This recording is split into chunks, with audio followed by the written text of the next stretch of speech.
Okay, this is a little bit of a tip to help us with our single leg exercises to help us get if this is the leg that's down, that hip back, that hip turn, and get our weight over that leg. Okay, so what I want to start with is I'm going to show you a split squat. Okay, so most people go hip bone distance apart. They kind of keep equal weight between the feet. Okay, and then they go straight up, straight down. Not wrong, just not optimal. Okay, straight up, straight down. You can see this is kind of splicing me in two. My sacrum, my belly button, my breastbone, my nose, all in line as I go straight up, straight down. That's not allowing me to get this hip back. That's keeping my hips kind of square, which left foot forward, we all know, is making my pelvis turn right. Okay, what I want is you to get that hip back. Okay, get that hip back while you're doing your split squats. And now that lines up the big toe, the knee, my belly button, my breastbone, and my nose. So you really got to bring your weight, your ribs, your head, everything over, and then do your split squats. Okay, so this is how we're going to do that. Okay, that's your reminder if you've already gone through this. So we're going to start with a hip shift.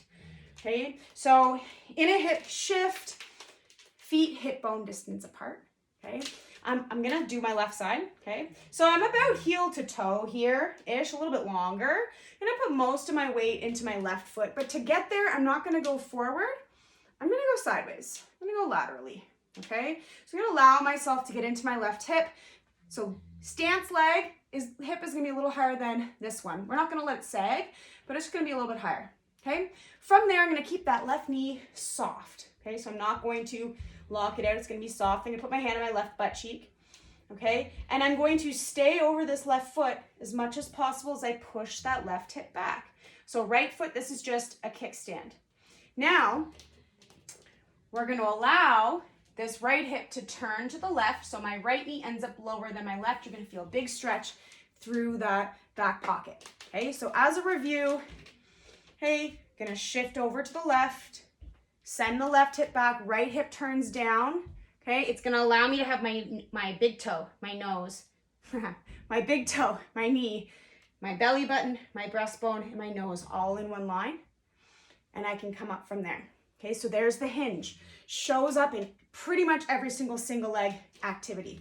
Okay, so here I go into my split squat as I set up. Okay, gonna try to get my body weight over. Okay, straight up, straight down.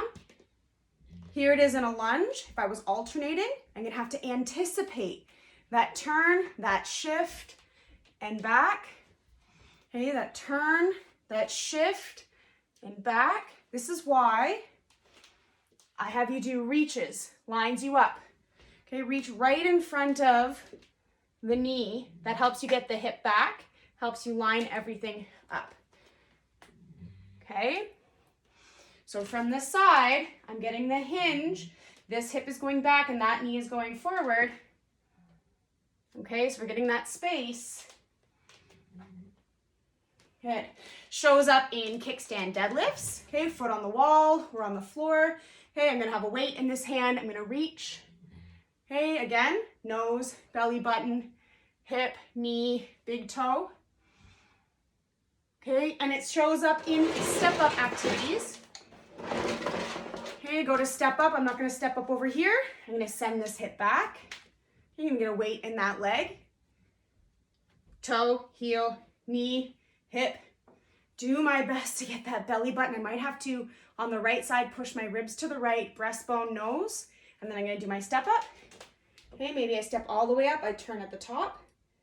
And then on the way down, here's my hinge.